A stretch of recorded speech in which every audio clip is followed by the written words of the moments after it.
Happy 4th, and welcome to my Minecraft World Tour. I started this world about 2 years ago, but most of the progress has been made during this coronavirus. Not sure if you heard of it, but I built some cool stuff, so I figured it's time to share this world. I'll start off the tour with the first thing I built, which is this staircase here. You might not know this about Minecraft, but mining is actually very important. So this serves with a staircase down to my mine shaft and a place to build some farms. This used to be a carrot farm. This one is a semi-automatic wheat farm. You have to replant it manually. And this was my first storage room, and all the chests are empty now.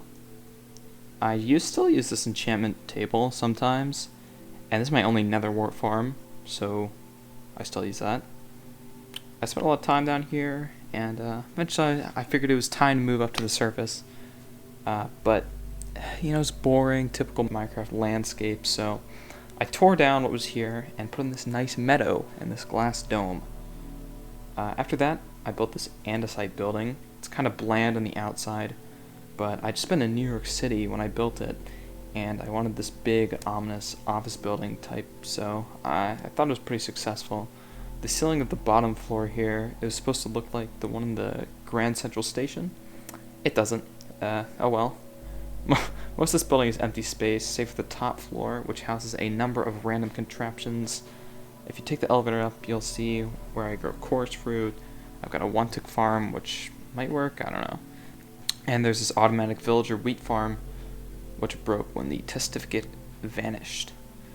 This stone mess here was set up to shoot the wheat from the farm down in this brick building, which is where I used to keep my villagers. The wheat would come in, and the villagers would breed, so I didn't have to manually bring them food. That's all this building has, so I'm going to head down into the lobby of its pasty white neighbor. So, this lobby's a banger. There's no other way to put it. I snapped when I built this. This elevator bay accesses all the levels inside the white building. So there's the ground level, the cactus farm, which is out of commission, the sugarcane farm, which I don't use anymore, the kelp farm, which I don't use anymore, the beach, the bee room, and the penthouse. There's one more elevator in this lobby, which goes up to the third storage room and to my nether portal, which has a pretty neat entrance. The last thing in the lobby is the ender pearl and fireworks dispenser. You press this button, you get 15 ender pearls.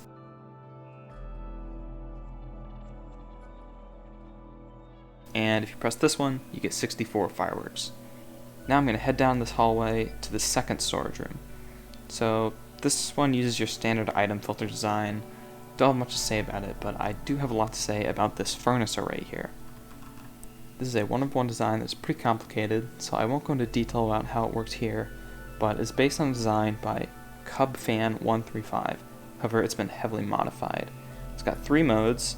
The default mode is Smelt the Kelp mode, wherein the connected kelp farm supplies kelp into the system that is automatically smelted in groups of 5 stacks.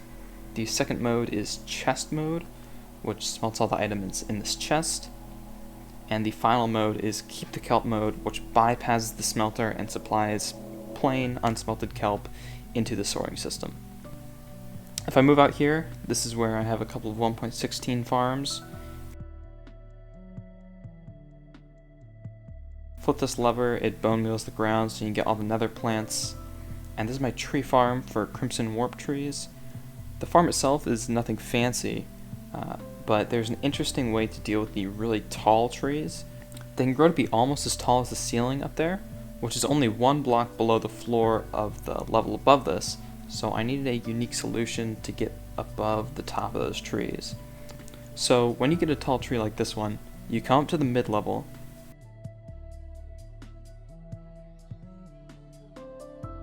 go up here to this elevator.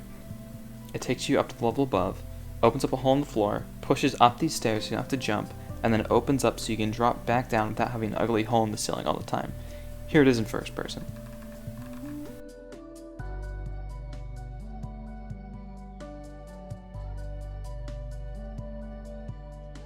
Now this is not the only piston trapdoor on this floor. There are 3 of them, all with very different purposes and techniques. The next one along is for my mob dropper. Right above the ceiling in this room is my mob spawner, and they have to drop quite far in order to kill them. So instead of having a tube that goes to the middle of this room, the ceiling and floor open up whenever a mob comes through. The next one was the most difficult to figure out, but I think it's the coolest by far. Before I built this hallway, I had a spruce tree farm right here, and obviously it's gone now. But if I head down to the bottom of the farm and press this button, a water elevator is constructed using kelp and bone meal.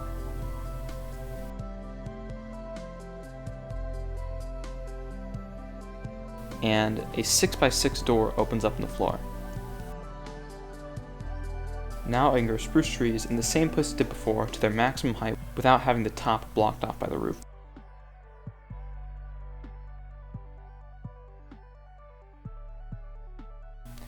And when you're done chopping trees, you press this button again and a flying machine comes down from the heavens, breaking all the water blocks as it goes, and the door closes when it reaches the bottom.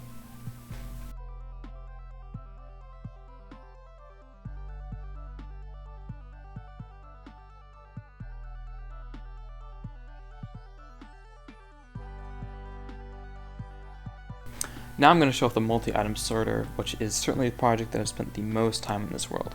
I'm not going to go into any detail on the individual slices of the sorter. They were not designed by me. They are the version 4 of the multi-item sorter by Rapscallion 1138, Metamilo, Dat Nerd, and Rifter Labs. Essentially, this sorter has the ability to sort multiple items into the same chest by comparing a chest full of test items to the items flowing through the system, and if there's a match, it sends one of them into the storage chest and one back into the test item chest. So I've made some significant enhancements to the item inflow portion of the system. There are progress bars to show how far along you are in a sort. It automatically stops pulling items in the system if shulker box is being unloaded. It has a simple interface, and there's an indicator to tell if the system is currently sorting items. I've also added some sorters for a few items that are unsortable in the traditional way. I have a demonstration sort prepared so you can watch, see these enhancements in action. Minecarts, boats, lava, water buckets, shulker boxes, all of these are going to be able to go into the system. Shulker boxes come back, they sort of bypass the whole system and get put back in the outflow chest. These are all blocks that I haven't put into a category. A lot of these, saddles, horse armor, as far as I know they can't be sorted. And then some of them I just only have like one of them. Warp fence gates, for example. I don't think I have 3 of them. You only technically need 2, but I like to put a couple more just to be safe, because sometimes the system can have a malfunction. But with that, I'm going to start the sort. I'm going to speed this up. First, I'm going to kind of go over what the symbols mean. So you see there's 1, 2, 3, 4, 5, 6, 7, 8, 9. There's 9. I didn't count that right. There's 8. There's 8 lanterns up. That estimates about 16 minutes. There's shulker boxes in there, so that's going to be a little wrong. The indicator in the top left, which occasionally pops up, is for shulker boxes.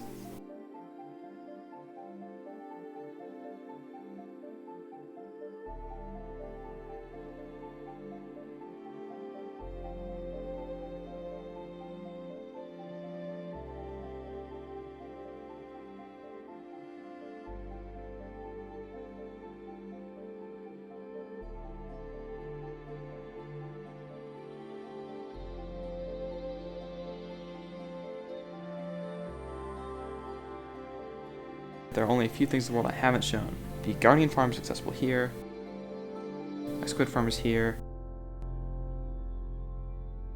There are 2 ways to get to the end farm from here. The faster one depends on what part of the base you're in. I think the end is an acceptable place to end this video, huh? I hope you enjoyed it.